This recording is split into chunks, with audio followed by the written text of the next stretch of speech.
La ilaha illallah Muhammadun Rasul. Assalamualaikum warahmatullahi wabarakatuh.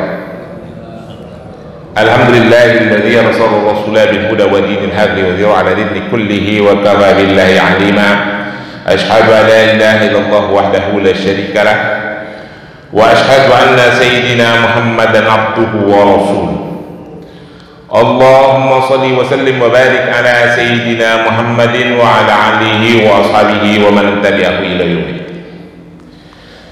Rabbi shrah li sadri wa yassir li amri wa hlul 'uqdatam min lisani yafqahu qawli, amma ba'du. Para jamaah sekalian, puji dan syukur kita panjatkan kehadirat Allah Subhanahu wa taala atas semua limpahan nikmat dan rahmat yang diberikan kepada kita. Salawat dan salam kita berharap selalu tercurah kepada junjungan Nabi besar Muhammad sallallahu alaihi wasallam, untuk seluruh keluarganya, untuk para sahabat, untuk para tabi'in, untuk para tabi'ut tabi'in, untuk para ulama, dan untuk seluruh umatnya. Insyaallah kita yang ada di masjid ini adalah umat Rasulullah yang akan mendapatkan syafaat di yaumul akhir nanti bersama keluarga kita di rumah. Hari ini kita membahas kitab hadis Sunan Ibnu Majah jilid kedua. Apa kabar bapak-bapak semua? Sehat semua ya? Segar-segar kan? Semuanya pada sehat? Nggak ada yang sakit ya? Di rumah ada beras Pak? Nggak ada. Semua ada beras buat makan hari ini. Kalau ada, aman, alhamdulillah. Di rumah aman-aman aja Pak, nggak ada yang ngusir, nggak ada yang datang-datengin debt collector segala gitu, nagih-nagih utang, nggak ada. Aman ya? Itu nikmat yang Allah yang kita perlu syukuri.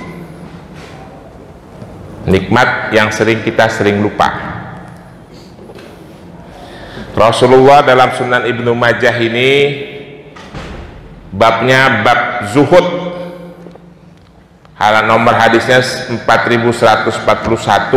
Rasulullah bilang, man asbaha minkum, barang siapa di antara kalian yang pada pagi hari, man asbaha minkum, barang siapa di antara kalian yang pada pagi hari, mu'afan fi jasadihi, disehatkan jasadnya, kayak kita gini hari ini, disehatkan jasadnya, wa aminan fi sirbihi, diberikan rasa aman di tempat tinggalnya, di rumah. Rasa aman itu tidak ada yang musik-musik, tidak dimusuhi tetangga, tidak didatengin penagih hutang, apalagi itu, tidak, rumahnya tidak digugat sama mafia tanah, aminan fi sirbi, kagak dimusuhin mertua. Ada yang suka dimusuhin mertua nggak Pak? Tinggal sama mertua dimusuhin mertua. Aminan fi sirbihi, ini saya bukan bercanda nih Pak, kata Rasul, bener. Wah nggak percaya, terlihat dari ayat hadisnya. Indahu qutu yaumihi, pada hari itu padanya ada bahan makanan pokok cukup untuk satu hari. Jadi bapak-bapak punya makanan pokok beras kita gitu ya, ada cukuplah untuk hari ini.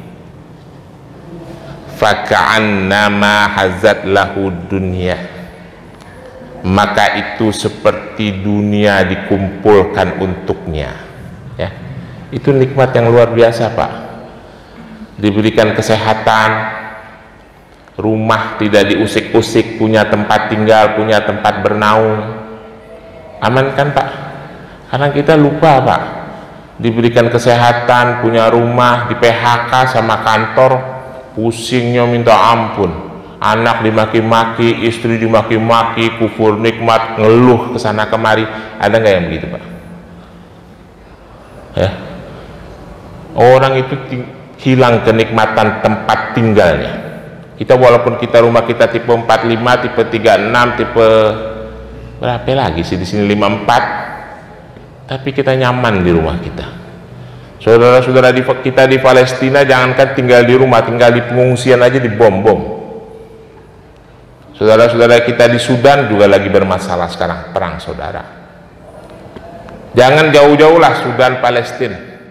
Di Jakarta ini, di Jabotabek tuh ada beberapa kasus tukang ojek online yang ngojek bawa anaknya karena diusir dari kontrakannya. Sudah dengar nggak kasus itu, Pak? Betapa nikmatnya hidup kita di Villa Pamulang ini, tapi kadangkala kita lupa bersyukur. Mu'afan fi jasadihi, disehatkan tubuhnya. Aminan fi sirbihi, diberi rasa aman di tempat tinggalnya.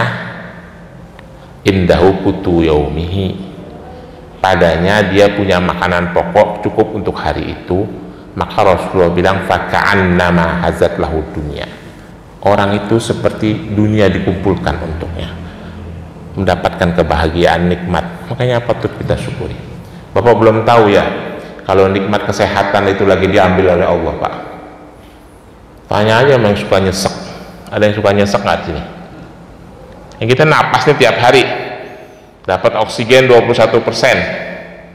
Kalau itu diambil, Pak, sama Allah, saya nih, Pak, sudah mengalami. Duduk begini, berdiri, agak bisa napas. Jangankan duduk, berdiri. Tidur berbaring di bed, di tempat tidur rumah sakit, mau berdiri, mau duduk, mau bangun gitu, kagak bisa napas. Batuk-batuk keluar darah. Karena batuk keluar darah berbelok begini, langsung kagak bisa napas. Digantungin kantong plastik di tiang infus sama perawat. Jadi begitu batuk keluar darah, di kantong plastik. Terus begitu 3 hari minimal, sampai 3 hari kemudian berhenti, kagak bisa napas. Itu saya pernah alami waktu COVID kemarin, 11 hari dirawat di rumah sakit. Makanya kalau kita masih bisa bernapas, menikmati oksigen, masih bisa jalan jauh, jalan kaki, jogging, putar-putar lapangan, kita banyak bersyukur kepada Allah. Nanti kalau kenikmatan itu dicabut oleh Allah, baru kita rasakan. Paling tidak enak itu tidak bisa napas, Pak. Udah kayaknya dunia mau berakhir ya. Itu saya alami, Pak. Sampai saya pasrah, nggak mau dirawat di rumah sakit. Udahlah, daripada saya meninggal di rumah sakit, mendingan saya meninggal di tengah-tengah keluarga saya. Saking pasrahnya udah nggak bisa napas. Walaupun pakai oksigen tetap sulit napas. Ya, kembali seperti Rasulullah sampaikan tadi, mari kita syukuri nikmat yang Allah berikan kepada kita yang kadang-kala kita suka lupa. Ini Rasulullah padahal katakan 3 nikmat itu saja yang kita miliki, kita sudah seperti diberikan kenikmatan dunia dan seisinya. Aminan fi jasadi, mu'afan fi jasadihi, aminan fi sirbihi. Satu lagi, indahu qutu yaumihi, kita mempunyai cukup makanan untuk hari ini. Itulah nikmat yang luar biasa. Kalau ada kekurangan-kekurangan itu, selama kita diberikan kesehatan, kita pasti bisa mencarinya, Pak. Karena ada kawan saya dulu, Pak, bukan kawan, bos. Aminan pisir bihi, kenyamanan di rumah, kenikmatan kenyamanan di rumah itu ditarik, diuji, diambil sedikit oleh Allah. Jadi dia di rumah tidak nyaman, jabatannya National Sales Manager dulu. Akibat dia tidak nyaman, anak buahnya berdampak semua, termasuk saya. Dia bikin aturan hari Sabtu masuk kantor, ngomong sama GM. Alasannya adalah untuk bikin weekly report dan weekly planning. Jadi hari Senin pagi tidak bikin weekly report. Ya Ustadz, kalau jadi karyawan beginilah, Pak, punya pengalaman jadi kacung gitu ya. Sabtu disuruh masuk, Pak. Gara-gara si bos itu tidak nyaman tinggal di rumah, tinggal sama mertua. Nanti kalau diupload di YouTube, mudah-mudahan dia lihat. Dia tinggal di komplek pertanian, Bapak. Mertuanya itu pejabat pertanian, Departemen Pertanian di Karangpola, Pasar Minggu.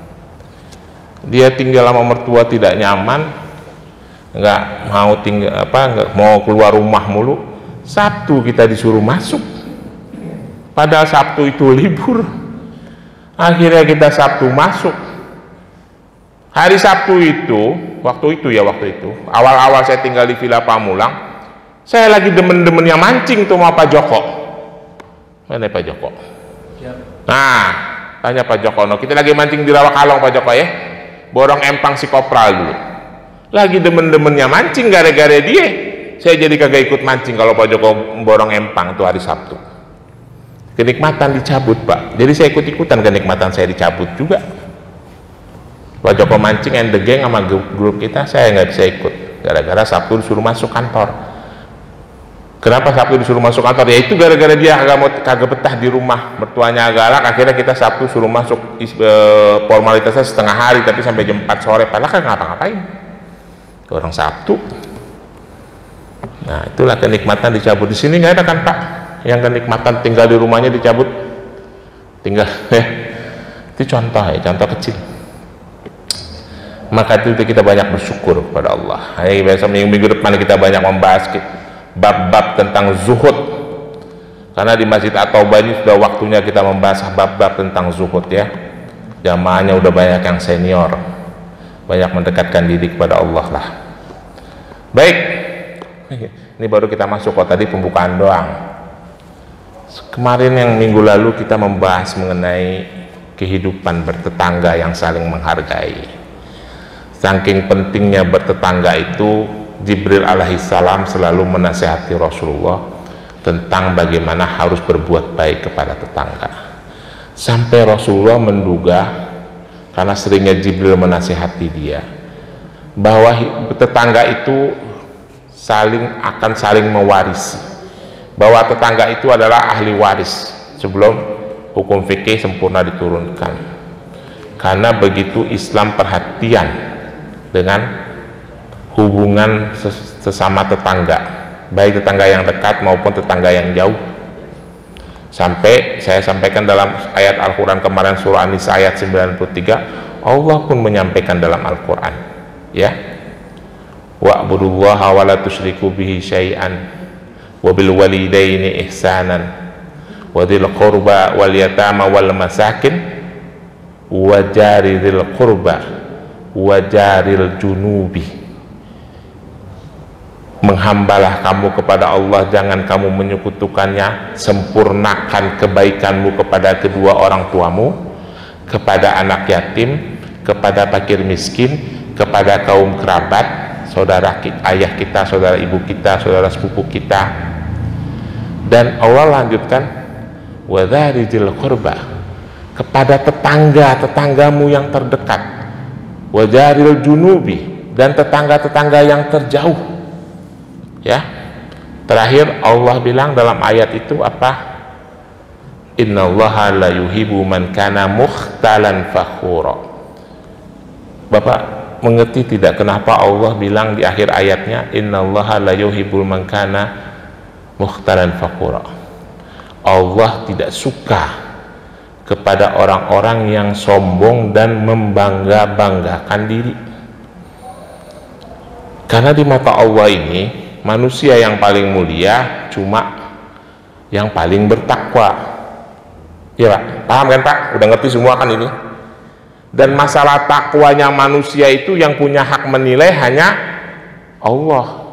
Jadi kita kalau sesama manusia ini semuanya sama, mau yang pendidikannya tinggi kayak, mau yang pendidikannya rendah kayak, mau yang kaya, mau yang miskin, pasti kita mempunyai kelebihan dan kekurangannya masing-masing. Maka dari itu semuanya sama, maka Allah bilang innallaha la yuhibbul mukhtalan fakhura. Allah nggak suka sama manusia, orang-orang yang sombong membangga-banggakan diri. Ada kelebihan di satu sisi, ada kekurangan di sisi yang lain, itu biasa. Dan Rasulullah sangat mengamanahkan kepada kita umat Islam untuk menjaga hubungan baik kepada tetangga. Jangan tetangga, seperti hadis yang saya sampaikan kemarin itu, yang Rasulullah, seorang laki-laki mengadu kepada Rasulullah, dia dimusuhi sama tetangganya sampai dia naruh barang-barangnya di jalan dan tidak mau pulang ke rumah karena tetangganya musuhin ya. Itu tetangga yang seperti itu dilaknat oleh Allah. Apalagi kita sampai membuat tetangga kita resah, tidak nyaman, sampai pindah rumah. Ini hati-hati ya Pak, pindah rumah, tetangga kita sampai resah, tidak nyaman, pindah rumah gara-gara perbuatan kita dilaknat oleh Allah. Kata hadis, bukan kata saya. Kalau nggak percaya baca sendiri, kitab Sunan Abu Daud yang saya bacakan kemarin. Baik, sekarang kita masuk satu bab, namanya Kitabuz Zuhud. Babnya adalah bab hilm, sikap santun. Nah, masih kelanjutan dengan hubungan dengan tetangga lah ya. Kita harus saling menasehati, mengingatkan. Mungkin saya juga ada banyak kekurangan ya, saya sih terbuka untuk diingatkan. Hadis yang akan kita baca adalah hadis nomor 4186. Bismillahirrahmanirrahim.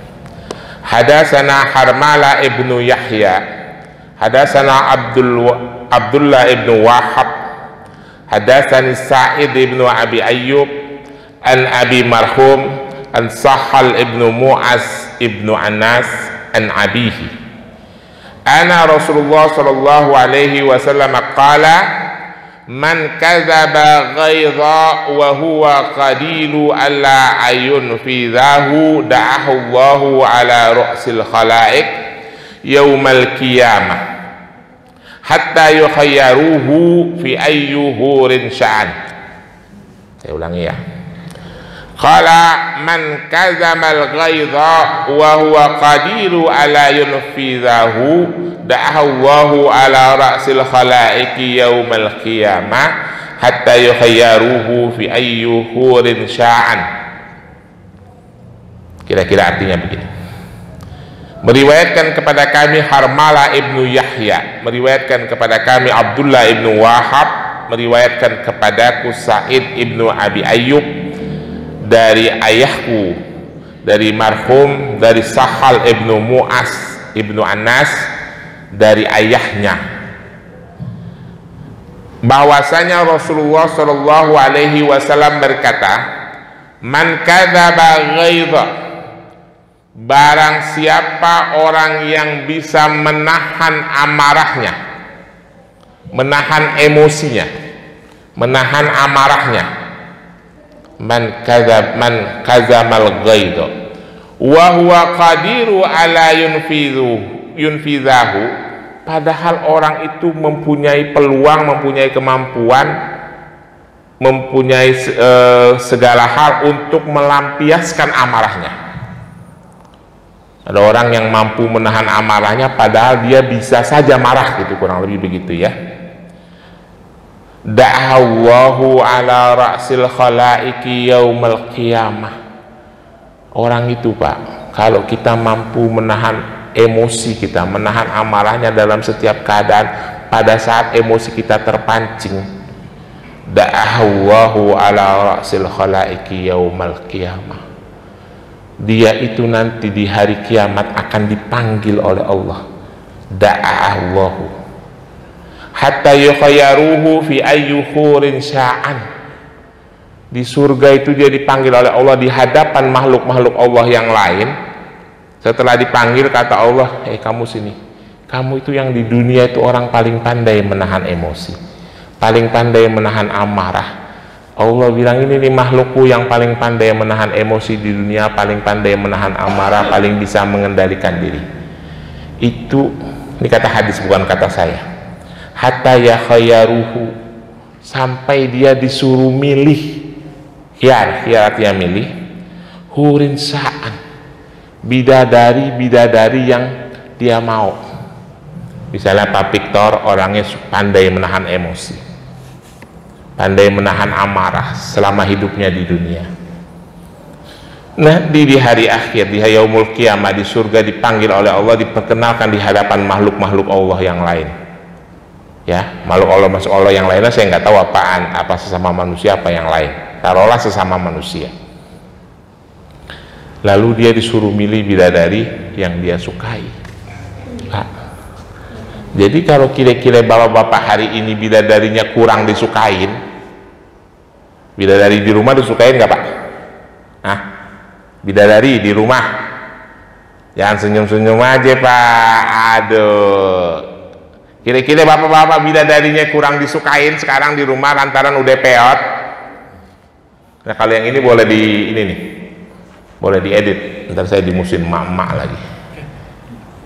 Banyak menahan emosi, banyak menahan amarah, biar dapat bidadari yang boleh kita pilih nanti di surga. Ya, maknanya hadis ini, umat Islam itu harus bisa mengendalikan emosinya, jangan pandai-pandai amarah. Saya sampaikan berkali-kali ya Pak, apalagi orang yang memegang simbol-simbol keagamaan. Aduh Pak, saya itu berkali-kali ngomong, yang memegang simbol-simbol keagamaan, ustadz, dai, kiai, pendakwah, imam masjid, ketua DKM, aktivis masjid, aktivis yayasan. Rasulullah menyuruh kita itu untuk lembut, gak usah pasang mata pelatat plotot. Saya udah berkali-kali ngomong nih, pelatat plotot sama jamaah pelatat plotot, masuk orang asing masuk ke masjid diliatin. Masa mama itu yang begitu-begitu tuh udah kita tinggalin lah ya. Kita pakai sorban, pakai gamis, atau pakai baju koko, pakai kain sarung, ada orang datang diplototin. Kita tuh lagi membawa simbol-simbol agama, itu berdampak buruk, memberikan peluang kepada orang lain untuk mencerca agama kita. Padahal Rasulullah mengajarkan kelembutan. Kita tidak mencerminkan sikap Rasulullah. Kita tuh sering mengproklamirkan diri sebagai pengikut Rasulullah, sebagai pengikut sunnah, tapi kita tidak santun. Rasulullah itu sangat santun Pak. Jangan lagi kepada umatnya, kepada non muslim saja Rasulullah sangat santun, kepada Yahudi dia santun, kepada Nasrani dia santun ya. Kita itu juga santun, pengurus DKM At-Taubah juga selalu begitu. Jangan tidak ramah dengan orang lain, tidak ramah sama anak-anak. Saya kan udah sering berkali-kali menyampaikan, Rasulullah itu sedang dijamu makan sama sahabat-sahabatnya. Di pojok sana ada Anas bin Malik ngeliatin. Waktu itu masih kecil, Anas bin Malik kan sahabat Sogir. Rasulullah tidak menghiraukan sahabat yang lain, dipanggil Anas bin Malik. Wahai anakku, sini, apa yang kamu mau? Diambilin makanan, kasih Anas bin Malik duluan. Ya, Rasulullah itu lembut sama anak-anak. Kalau beliau lagi jadi imam, dengar suara bayi, suara anak menangis, langsung mempercepat sholatnya, karena pengen ketahui itu anak nangis kenapa gitu, saking pedulinya. Mudah-mudahan jamaah Taubah itu seperti itu ya Pak. Saya selalu menyampaikan, innakum lattasa'un nasa bi amwalikum fasa'uhum bibastil wajhi wa husnil khuluqi. Kalian itu tidak bisa memberikan rasa aman kepada saudaramu sesama manusia, bahkan dengan hartamu. Fasa'uhum bibastil wajhi wa husnil khuluqi. Tapi kalian bisa memberikan rasa aman dengan wajah yang ramah dan akhlak yang baik. Kan kalau kita datang ke satu tempat, kita senyum, orang lain juga senyum, hati kita tenang Pak. Karena kita senyum, orang melotot, mau ngapain, mau ajakin gue berantem atau bagaimana gitu kan. Itu nggak Pak? Walaupun di Indonesia ini ada suku-suku tertentu yang mempunyai karakter tertentu seperti kelihatan keras ya, tapi tidak perlu juga. Saya itu udah bergaul dengan berbagai suku Pak waktu saya di pesantren Pak. Di asrama itu ada Madura, ada Bali, ada Jawa, ada Sunda, ada Betawi, ada di asrama di kelas saya yang 60 orang di ruangan saya, ada Palembang, ada Minang. Yang paling nakal itu 3 suku selalu kalau di Tebu Ireng itu, anak Betawi, anak Madura, sama anak Palembang, nakal semua. Salah satunya adalah saya. Tapi kita diajarkan untuk lembut Pak, lembut-lembut, datang ke kelas lain tuh bersalaman. Ini yang suka mencerca-cerca berhubungan dengan kemarin ada distorsi mengenai pemberitaan pesantren ya Pak. Itu tidak seperti itu keadaannya. Memang kita tuh dilatih untuk santun Pak. Sampai kita itu diajarin kalau ustadz kita lewat di depan, kita harus ikuti jalannya, tidak boleh mendahului ustadz kita. Kalaupun terpaksa harus mendahului, kita izin dulu. Saking diajarkan tata krama yang baik. Ya, anak-anak sekarang tuh memang santunannya kurang ya. Kembali ke hadis ini. Jadi Rasulullah mengajarkan kita untuk menahan emosi ya. Nggak ada gunanya juga Pak mengikuti emosi. Nggak penting itu. Kalau saya lebih memilih tidak ikut emosi, mobil diserempet. Istri saya sering bilang, ayah itu ya mobil diserempet, biarin aja, kita bawa ke asuransi, bayar 200.000, orisnya selesai, nggak usah pusing-pusing mau ngapain. Set, oh serempet, ya udah masuk asuransi, bayar 200.000 oris, 3 hari kelar. Nggak usah kita ikutin emosi, urusan kita lebih banyak. Seperti itu. Jadi berpikir, kita masih bisa berpikir rasional gitu ya. Nggak usah pakai emosi-emosian. Baik, kita lanjutkan ke hadis berikutnya. Hadis nomor 4187. Bismillahirrahmanirrahim. Hadatsana Abu Quraib Muhammad ibn Alai al-Mahdani. Hadatsana Yunus ibn Bukair. Hadatsana Khalid ibn Dinar As'abani an Umar al-Abdi. Hadatsana Abu Sa'id al-Khudri qala kunna julusan inda Rasulullah sallallahu alaihi wasallam faqala atatkumu wafudu Abdul Qais wa ma yara ahadun fina nahnu kadzalik irja'u fanazzalu fa'atu Rasulullah sallallahu alaihi wasallam wa baki asyad al-ashari faja'a ba'du fanazzala manzilan fanakha rahilatahu wa wada'a siyabahu janibi summa ja'a ila Rasulullah sallallahu alaihi wasallam faqala lahu Rasulullah sallallahu alaihi wasallam ya asyad inna fika laqaslataini yuhibbuhumullahu al-hilma wa tawadatun. Qala ya Rasulullah asya jubiltu alaihi am syai'un hadasali. Qala Rasulullah sallallahu alaihi wasallam bal syai'un jubilta alaihi. Jadi begini kira-kira artinya. Kata Abu Sa'id Al-Khudri menceritakan sebuah hadis. Bunyi lengkapnya, meriwayatkan kepada kami Abu Quraib Muhammad ibnu Alai al-Mahdani, meriwayatkan kepada kami Yunus ibnu Bukair, meriwayatkan kepada kami Khalid ibnu Dinar As'abani dari Umar al-Abdi, meriwayatkan kepada kami Abu Sa'id al-Khudri, sahabat Rasulullah. Qala, Abu Sa'id al-Khudri berkata, kunna julusan inda Rasulullah sallallahu alaihi wasallam. Pada suatu waktu kami sedang duduk-duduk bersama Rasulullah Shallallahu Alaihi Wasallam. Faqala, lalu Rasulullah berkata, atatkumu wafudu Abdul Qais, akan mendatangi kalian kabilah Abdul Qais. Kabilah Abdul Qais ini satu kabilah yang menempati wilayah Bahrain. Mereka adalah kabilah, salah satu kabilah yang awal-awal masuk Islam untuk orang luar Madinah. Masuk Islamnya itu sekitar abad keempat, tahun keempat atau tahun kelima Hijriah, dan termasuk kabilah yang teguh mempertahankan ajaran agama Islam sampai Rasulullah wafat. Kata Rasulullah, sebentar lagi akan datang kabilah Abdul Qais.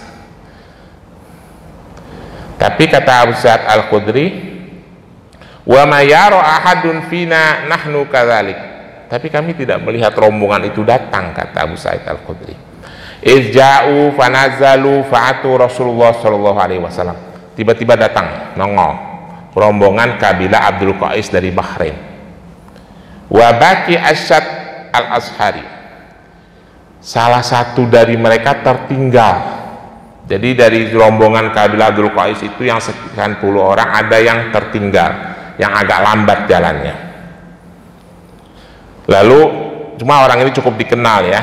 Panazala manzilan fa'atakha wa rihalatahu wa wada'a siyabahu janibi. Lalu Asyad al-Ashari datang menyusul. Begitu sampai di depan, saya mau kasih gambaran kenapa ini ceritanya mengenai kedatangan kabilah. Jadi ada kabilah dari Bahrain datang menuju Masjid Madinah ketika Rasulullah sedang duduk-duduk bersama para sahabat.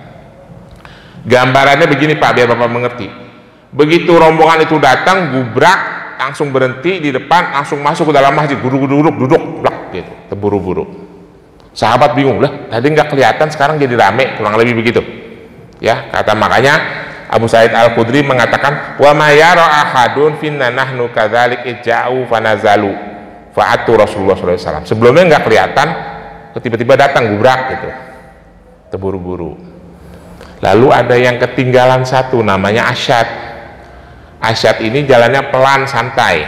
Begitu sampai di depan masjid, dia berhenti, turun dari untanya ditambatin dulu. Setelah ditambatin, baju rompinya itu yang dipakai untuk jalan jauh ditaruh di samping unta, lalu dia bersih-bersih, baru datang bertemu Rasulullah. Pelan dan santai, ya. Summa ja'a ila Rasulullah sallallahu alaihi wasallam. Maka Rasulullah berkata, faqala lahu Rasulullah sallallahu alaihi wasallam, maka Rasulullah SAW berkata kepada Asyad, ya Asyad, inna fika la khaslataini yuhibuhumullah. Wahai Asyad, padamu, engkau atau gitu ya, memiliki dua sifat yang disenangi oleh Allah. La khaslataini yuhibuhumullah, dua sifat yang disenangi oleh Allah. Apa itu Pak? Al-hilma wa ta'addatun wa tu'adatun, sifat sikap yang santun dan tidak tergesa-gesa, ya. Dua sikap yang umat Islam yang dicintai oleh Allah itu, kata Rasulullah dalam hadis ini, santun dan tidak tergesa-gesa, ya. Bapak suka dengar nggak? Sekarang ini kan ada orang yang sedang berbangga-bangga dengan adat istiadat Nusantara. Ya sah-sah aja sih, nggak ada masalah.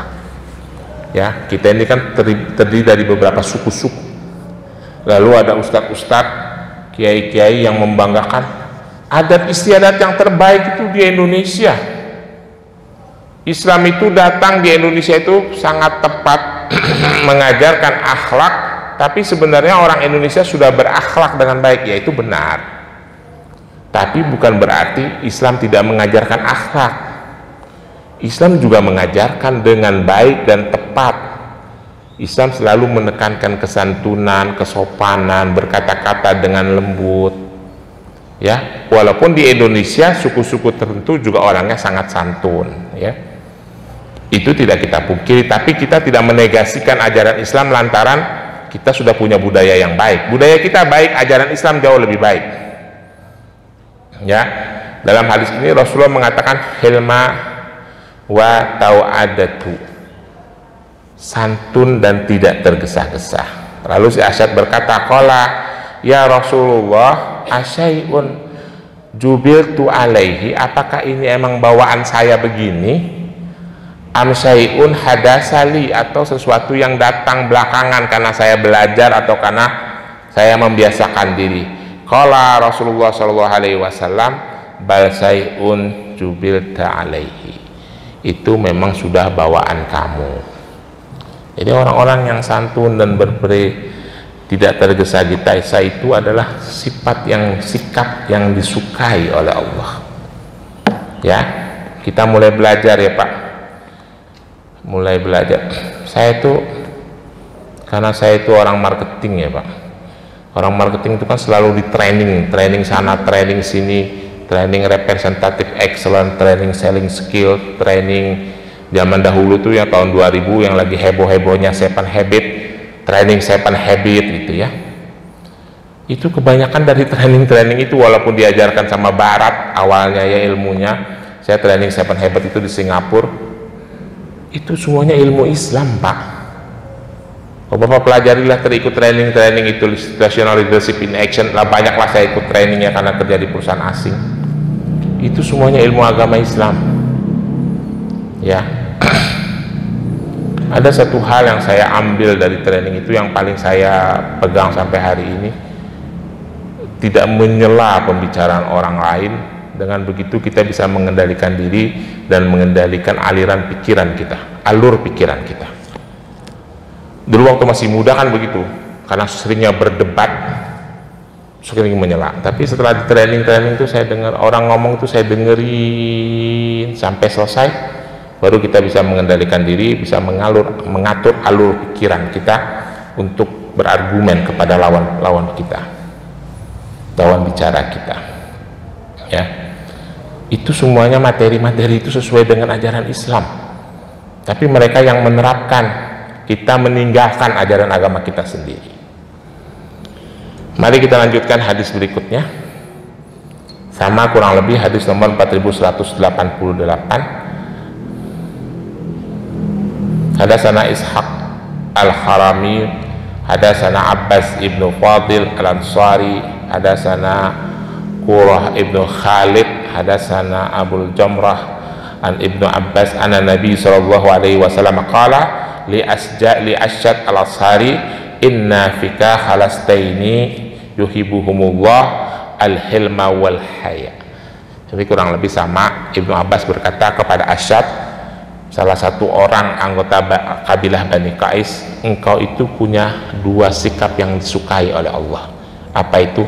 Hilma wal haya, santun dan pemalu. Ya, pemalu itu bagian dari sikap umat Islam ya Pak, orang Islam. Maksudnya bukan malu sikapnya orang yang malu-maluin, bukan.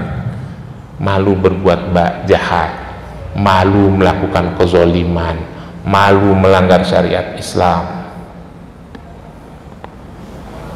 Hari ini saya bicara terbuka. Di sini masih ada bapak-bapak yang suka keluar rumah pakai celana pendek di atas dengkul. Sudah nggak? Kalau dulu-dulu saya malu ngomongin, sekarang saya nggak malu-malu. Masih ada kagak yang tua-tua kayak saya udah 50 tahun keluar pakai celana pendek di atas dengkul? Mulai hari berhenti ya. Kok saya tuh malu gitu. Beli mangga, beli nanas depan rumah kain sarung. Pakai celana pendek pakai di rumah. Keluar rumah kain sarung. Anak saya yang laki-laki saya ajarkan seperti itu. Anak saya keluar rumah, jangan sampai celana pendek, jangan sampai lutut kamu kelihatan, itu aurat. Walaupun laki-laki, pakai kain sarung. Ya, malu melanggar syariat Islam. Nah, sekarang yang belum begitu, perbaiki diri ya Pak. Biar alhamdulillah lah. Kalau saya ngomong apa adanya, kan kita kan teman. Alhamdulillah sekarang udah berubah jauh ya. Kalau dulu main QQ depan masjid kagak malu, sekarang udah nggak ada. Ada Pak Ubay, masukin. Dulu masih begitu kan, 15 tahun yang lalu. Sekarang udah nggak ada. Alhamdulillah udah malu. Malu itu bagian dari ajaran Islam, ya. Apalagi kita yang udah pada tua-tua lagi, bentar lagi juga kita udah pada lewat. Kalau kita kagak mau berubah diri, mau jadi apa coba? Temen kita juga pada kagak ada. Yang kalau bapak-bapak buka memori foto bapak-bapak di rumah, di handphone, kan banyak itu yang suka duduk-duduk bareng sama kita. Sekarang orangnya udah nggak ada, pindah ke Pondok Petir, pindah ke situ Parakan, Pamulang 2. Nggak lama lagi kita nyusul. Ya masa kita mau berubah diri? Baik, hadis berikutnya terakhir. Hadatsana Zaid ibnu Akhzam, hadatsana Bishr ibnu Ammar, hadatsana Hammad ibnu Salama an Yunus ibnu Ubaid anil Hasan an ibnu Umar qala Rasulullah sallallahu alaihi wasallam, ma min zur'atin a'zamu ajran indallah min zur'ati ghaizi kadza maha abdu ibtigha'a wajhilillah. Ini kira-kira artinya begini Pak. Kata Rasulullah, meriwayatkan kepada kami Zaid ibnu Azam, meriwayatkan kepada kami Bishr ibnu Ammar, meriwayatkan kepada kami Hammad ibnu Salamah an Yunus ibnu Ubaid anil Hasani an ibnu Umar qala. Ibnu Umar berkata, Rasulullah sallallahu alaihi wasallam berkata, ma min zur'atin a'zamul ajran indallah, tidak ada tegukan, minuman tegukan yang balasannya sangat besar di sisi Allah nahan gitu tegukan minuman. Min illa min zur'atin ghaizi, kecuali tegukan atau meneguk atau menelan amarah, emosi. Tidak ada tegukan, tidak ada nelen gitu ya. Bahasa yang paling gampang gimana? Kadang menerjemahkan bahasa Arab ke bahasa Indonesia ini rada ribet. Ma min zur'atin azamu ajran indallah, tidak ada tegukan yang paling besar balasannya di sisi Allah selain tegukan menelan kembali amarah yang mau keluar, emosi yang mau keluar. Jadi kalau kita mau marah, emosi, lalu kita tahan, itu pahalanya besar, Pak. Ya. Maka dari itu bapak-bapak yang suka merokok, tapi rokoknya itu menjadi wasilah untuk hidup kita menjadi lebih baik dan lebih tenang, tidak emosian sama istri dan sama anak, lanjutin ngerokoknya, Pak. Ada nggak yang begitu, Pak? Kan rokok itu makruh hukumnya, saya ngambil yang bagian tengah-tengah aja. Terus laki-laki itu kan bapak-bapak kalau ngerokok bisa santai, tenang, emosi langsung ke warung Akang, warung Herman ngerokok, nggak jadi emosi, lanjutin aja ngerokoknya, itu lebih baik. Kalau saya tidak ngerokok, saya ngopi, orang mau ngomong apa kek, pokoknya kalau di depan ada kopi, hidup udah tenang aja deh, Pak. Kita lanjutin ngopi kita, bini kita mau cemberut kek, biarin, kita nggak usah emosi, santai aja. Anak kita mau sedikit-sedikit ngebandel, mau sedikit-sedikit ngebantah, anak sekarang kan emang begitu, biarin aja, kita nggak usah ikut emosi. Mendingan juga kita ngopi. Kalau duit kita pas-pasan, kita ngopi di rumah, rada lebihan dikit kita ngopi di warung, rada banyakan dikit kita ngopi di kafe, kan santai, emosi ketahan, dapat pahala, tapi kagak enak tuh. Lalu kata-kata Rasulullah, kazamaha abdu ibtigha'a wajhilillah, seperti seseorang hamba yang ingin mendapatkan ridha Allah, ya. Jadi orang yang menahan emosinya itu pahalanya besar.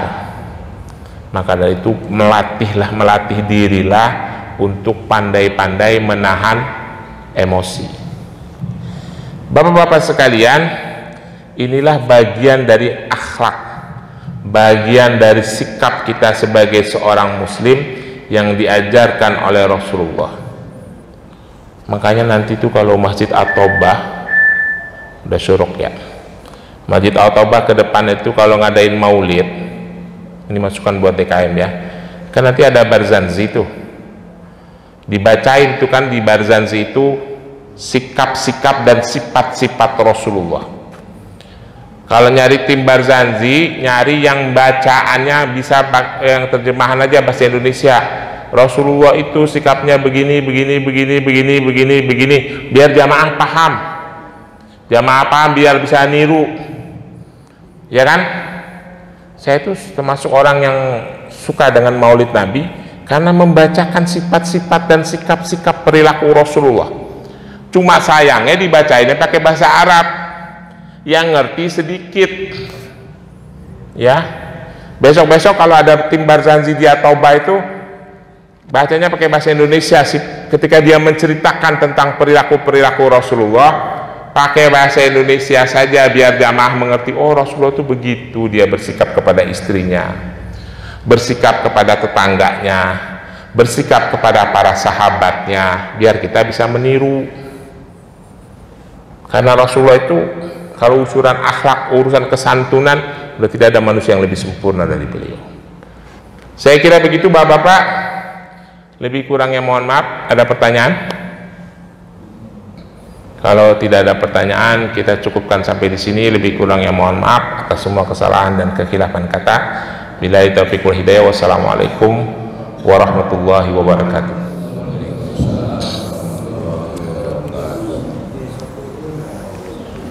Ngomong-ngomong, gorengan udah datang apa belum?